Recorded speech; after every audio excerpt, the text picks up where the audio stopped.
Hello, welcome to Bored and Confused, where I review shows based on two criteria. One, was I bored? Two, was I confused? Today's show is Dad, Don't Read This, a new play playing downtown at the Greenwich House Theatre. But before I get into this New York Times Critic pick of a play, please take a moment to like, comment, and subscribe. It really helps me grow this channel, allows me to get press tickets to shows like this, and bring more off-Broadway as well as Broadway theater for you to know what's going on in New York.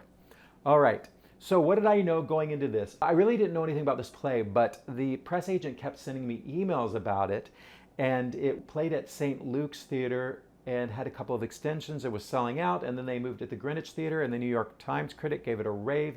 So I was like, I should go see this. And it has Amalia Yoo in it, who was in John Proctor as the villain, and I thought she was fantastic in that. So come on, just take the hint. I asked the press agent if I could check it out, and he gave me a press ticket. So let's talk a little bit about the development of the show. This play is written by Eliya Smith, a 28-year-old playwright from Columbus, Ohio. She started writing it about a decade ago during Thanksgiving break from Harvard. She needed the pages printed and emailed them to her father with, quote, "Dad, don't read this," as kind of a title page, and that became the name of the play. Smith says it's her first real full play. She wasn't satisfied with her earlier attempts, so she went back to what she knew: boredom, Ohio, and the endless hours she spent in her basement with her friends. Now, she's a former editorial fellow at the Forward magazine and later went to grad school at UT Austin. Her previous plays include Dead Class, Ohio, and Grief Camp, which was her off-Broadway debut last season at the Atlantic Theater. Dad, Don't Read This, as I mentioned, premiered at St. Luke's Theatre on May 4th. It sold out immediately and was extended twice. And now it is transferred to Greenwich House Theatre on Barrow Street downtown, where it will run through July 11th. So what is this show about? Well, the play is set in suburban Ohio in 2014, and that's important because there are no smartphones, there's no social media. Smith said in an interview she wanted to put characters in a situation where they could actually be bored, because we don't really get bored anymore now that we have phones. Ain't it the truth? And this is essentially a 90-minute look at four high school girls who hang out at Mal's house, mostly in her bedroom, because her parents are caught up in their own drama, and the girls can slip in and out unnoticed. They pile into the bed together, they gossip, they attempt to get a little drunk by mixing one shot from every bottle in their father's liquor cabinet, mixed into a water bottle, and they play The Sims. The Sims element is really interesting to me. The lead character, Mal, played by Amalia Yoo, uses The Sims almost as a way to control a world that otherwise feels uncontrollable. In the Sim world, everyone's feelings are visible. There are little plus and minus signs above their heads, so you can tell exactly how a conversation is going. In Mal's real life, nothing is that clear. Mal's friends are Sophie, played by Sophie Rossman, the girliest of the group; Noelle, played by Renée-Nicole Powell, the most self-possessed, an athlete who moves in between different social circles at school; and Lita, played by Kayta Thomas, and she's the most awkward of the four, caught between wanting to be liked and wanting to share her geeky enthusiasm. The show runs 90 minutes with no intermission. So let's jump into some positive and negatives, what I liked, what I didn't like so much. So what I really liked about the show is that it felt like a truthful examination of girls at this age.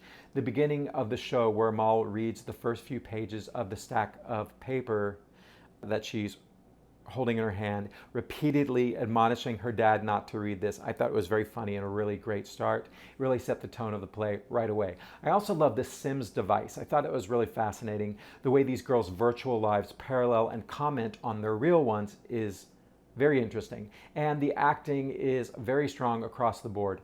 Big fan of Amalia Yoo. I loved her in John Proctor is the Villain on Broadway, and she is really the center of this show. And she carries these long, rambling monologues about sim life, playing The Sims, and she really draws you in, and it feels very naturalistic, but she really helps you to understand the underlying distress beneath all of these monologues. There's also something very artistic about this piece, kind of foregoing a typical narrative and just allowing us to sit with these girls in their boredom, which is a very ballsy thing to do, because you run the danger of boring your audience when your characters are bored. One of the most eye-opening moments for me was when Sophie describes about being hit on by an adult man who says these completely inappropriate things to her. And the way these girls just absorb it and really don't know what to do with it. They don't know who to tell, partly because they don't feel like adults are interested in knowing these things. And I don't think adults are really reaching out to them and asking them these things. And there's also a moment where Sophie is made to feel some responsibility for this situation because she's the only one that this seems to happen to. And that felt like we went kind of to a very dark place in that moment. There's also the fact that Mal is hiding something from her friends and from the audience, that we never find out what it is. And that was a little frustrating to me at first, but then I really thought there was something intriguing about it. The parts of the play that I struggled more with is mainly that it doesn't have a narrative, and I prefer narrative plays. There's really no through line pulling us forward. And it's only 90 minutes, but I still found myself getting a little disinterested at parts, partly because teenage girls are really not a world that I'm personally drawn to. I also had a little bit of a disconnect with the character of Lita. Now, I think this is the most challenging role to play, and the actor who played this did a tremendous job. But it's a challenging role because her friends describe her as someone who's afraid to do the wrong thing because she always wants to be liked. But her energy on stage in this basement with her friends is so wacky and big that it seems like she really has no problem making a fool of herself, at least not in front of her friends. And then I wondered, well, maybe she's only different in other settings, which may actually be the whole point of her character. But I was a little pulled by it. There are also some moments where the girls have a big falling out with each other, and then a scene or two later, they all seem fine with each other again, with no real discussion of what happened. And I wasn't sure if we were jumping ahead a large amount of time, or maybe that's just an accurate portrayal of what it's actually like to be a girl at that age. You say mean things and then you pretend like you never said them. Although there is one moment where Mal does apologize to Lita for saying some particularly awful things. So, was I bored? Was I confused? It's only 90 minutes, but I was a little bit disinterested, a little bit bored, because as good as all these actors are doing and as truthful this all is, it just lacks a strong narrative through line, which means there's stretches where I just was wondering, where are we going? And I personally am not particularly invested in the world of 15-year-old girls. That's just me. It's not something I can really relate to other than when I taught junior high girls a post-school class. That's a long story. We'll get into that another time. And I found those girls very confusing. Just as I probably found these girls confusing as well. Not in a bad way, though. I think the performances are strong enough that I stayed interested for the most part, but I was wondering where we were headed and if there was going to be a light or a big reveal at the end of the tunnel, which there's not, spoiler alert. So, second criteria, was I confused? Well, I'm confused by these girls just as a whole, but honestly, not these girls in the play. I understood what we were doing in this play. It's really, I think, an examination of what it's like to be a young teenage girl living in a boring city and some of the challenges that you're going to face.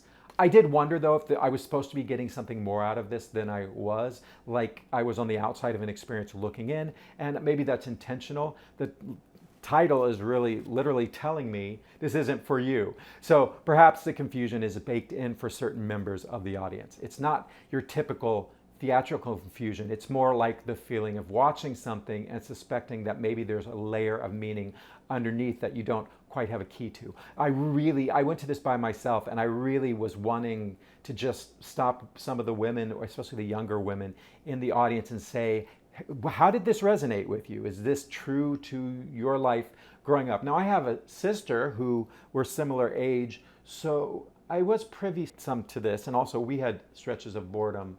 But just seeing these girls by themselves in the room was a world I'm not really familiar with. I'm just noticing the poster, she has a little sim thing over her head. Didn't notice that till now. So let me wrap this up. Dad, Don't Read This is a thought-provoking piece. It's messier than most plays, and deliberately so. And when it works, I think it was really working well. Eliya Smith is a playwright to watch. Director Chloe Claudel gets remarkable naturalistic work from her 4 actors, and Amalia Yoo in particular is a performer who never seems to be acting. She's very naturalistic, and she seems to have like a hidden dramatic subtext underneath that seems to bubble up every so often. And boy, this actor can turn on the waterworks when she needs to. This play is probably not for everyone. I don't think I'm the target audience. But if the idea of spending 90 minutes in a bedroom with teenage girls and listening to them talk sounds like your idea of a good time, then this is the show for you. Of course, it is more than that, but if the idea of spending time with teenage girls in their bedroom listening to them talk sounds like the worst place to be in the world, then you probably will not enjoy this play. Also, if you like to have a story to latch on, this also might not be your bag. But if you're open to an experience that feels more like observing real human beings, watching teenage girls in the wild, well, or in captivity really, if you like something genuine, then I think you'll really enjoy that. I think this play also might help you understand, if you have a young teenage woman in your life, might help you understand where they're coming from, although they have smartphones now, so this is a little bit more of a nostalgia piece. So, I mentioned it earlier, but I'll say it again. The New York Times critic Helen Shaw absolutely loved this show. She made it a critic's pick and named it one of the top shows of the season. So yeah, those of you who see this, I really want to hear from you. I also want to point out that playwright Eliya Smith has been compared to Annie Baker, and I think that's apt. So if you're a fan of slow observational theater that trusts its audience, this is in that tradition. So how did I get my ticket? I got a press ticket, which was very nice. Happy to see off-Broadway shows on press tickets. I was in the second row. One note about this theater is there's no rake in the orchestra. So it just means even on the second row, you're always having to look around the person's head in front of you. That's just how it goes. There is a small loge / mezzanine that I think is only 2 rows. And I kind of was thinking maybe that front row in the loge is the best seat in the house because no one's head is in your way and you're just looking down at the stage. So where can you get your cheap tickets? I know that this is on TodayTix for $35 rush tickets, and it's running till July 11th. If I see any more discounts, I'll add them in the notes. Is it just me, or does there seem to be a lot of plays about young teenage girls? I'm thinking Indian princesses. I'm thinking John Proctor is the villain. I'm thinking The Wolves a while back. Where are the plays about young teenage boys? And what would that look like? I can't even remember what it was. I don't even remember what. That's why I'm so impressed with this playwright. I mean, she did start it, she's 28 and she started it, I think 10 years ago. So she started it when she was 18. I think that's the key of why this feels so truthful. Because if I were to attempt to write a play about what it was like when I was 13, I don't remember that. So I'm really curious, especially from the women who watch my channel, if this piece speaks to your experience, if it took you back to what it was like being a girl at this age. All right.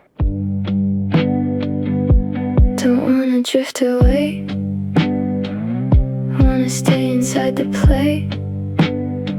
Keep me engaged, keep me amused with what's in front of me, 'cause I don't wanna be bored.